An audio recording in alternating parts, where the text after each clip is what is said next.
Hi, welcome to Mommy Talk Review.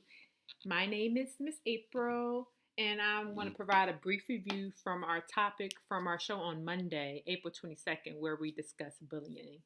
First, I wanted to call attention to my HBCU shirt. Hope you can see it. I am a graduate of Norfolk State University and a proud supporter of HBCU. The other ladies also graduated from HBCU. Miss Lisa graduated from Central State. I think it's for God for Central State. And Dr. Pert graduated from Alabama State, the home of the Great Beehive. I know have a band or a dance group that's really, really good. So I just wanted to promote HBCUs before I get started. So, first, what is bullying? Bullying makes a person feel bad with their words or action, and also be physical harm and physical threats. Like, say, if you're bullying a person from what they're wearing, and it's continuous, what they're saying, their speech. Bullying comes in different forms, but bullying makes the person on the receiver end feel bad about themselves. Now, there is a difference between conflict and bullying. Conflict is a simple disagreement, like Dr. Pert was saying, like you're having conflict regarding who's the best rap artist between Drake, Biggie, Notorious Big, and you're just having a debate. Just simple conflict, simple disagreement regarding, a particular topic. Now, bullying is an intentional harm towards a person. Like I said, making somebody feel bad from their choice. So, say for instance, if I say I feel like Drake is the best artist, so bullying would be you're saying I look like Drake. I talk like Drake. I may have characteristics by Drake, while I'm saying that I don't. I just simply like Drake, but it's just continuous and ongoing. I hope that's a good example. Probably not. But bullying is more intentional and it helps to feel bad about a person. I don't think people will feel bad about being Drake, but a person may. If I'm strong in who I believe I am, I don't want to be associated with Drake, even though they're my favorite. He's my favorite rapper. So yeah, I guess that would be a good example. Now, bullying also happens on social media very frequently. So we need to be careful as far as what happens on social media and bullying. Um, so with our children, we need to make sure that we monitor their social media, teach them proper social media etiquette. Um, Ms. Lisa brought up a good point on Monday regarding current days versus old days. When we had a conflict in school, it was left at school to the next day. And oftentimes when you went back the next day, people forgot about it. It was no ongoing conversation. Nowadays, kids get on social media. Something happened in school. They're getting on social media, adding somebody, adding them in a conversation. So it's a continuous conflict also on social media. And it could potentially escalate and be harmful because kids nowadays, they add people on social media or include them in a conversation. And they often, it's a popular phrase for I'm going to pull up. I'm going to pull up. That means that come to my house and fight me. So that's a potential harmful situation that stimulate from social media bullying.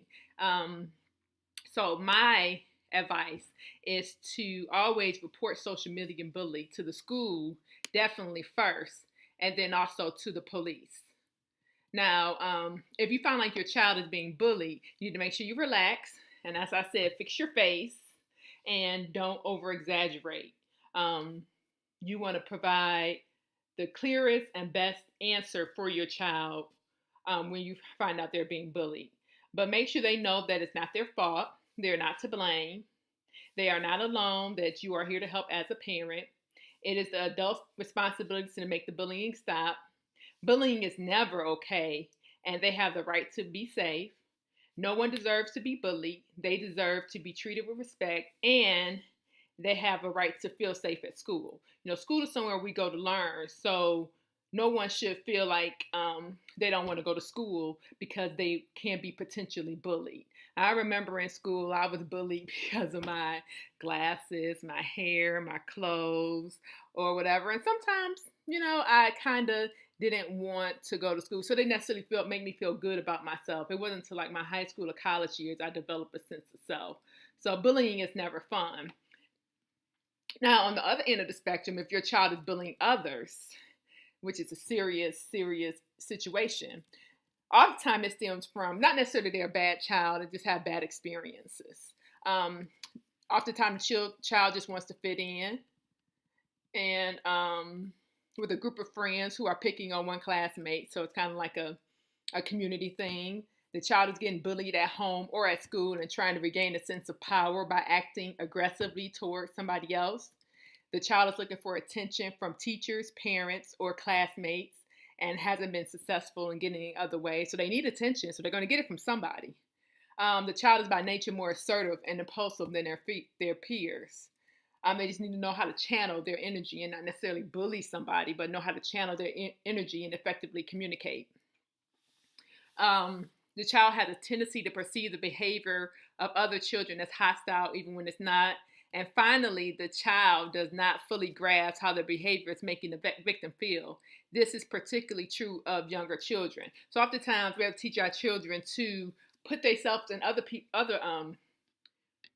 people's shoes. How would it make them feel if it was on the other hand? And then that sometimes helps a child or a teenager be more sensitive towards their actions and help them understand how their actions may affect somebody else.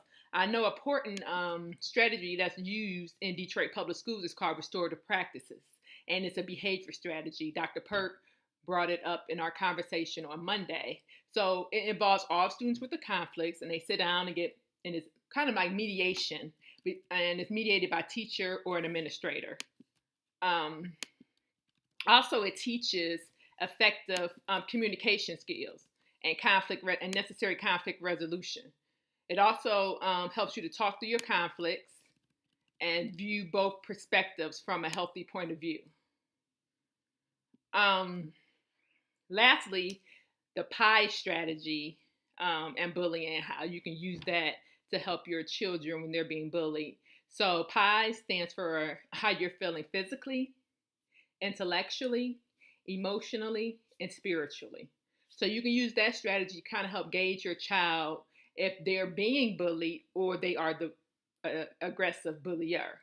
So we're all just trying to develop strategies to help our children be more effective and help ourselves as champion parents. So I'd like to thank you for listening with me to me this evening. Make sure you tune in on Monday, April 29th at 7:30 a.m. or 1340 or 96.7 FM. We'll be discussing the importance of healthy eating and combating obesity. Come talk to us, and I'll look forward to hearing from you soon. Thank you.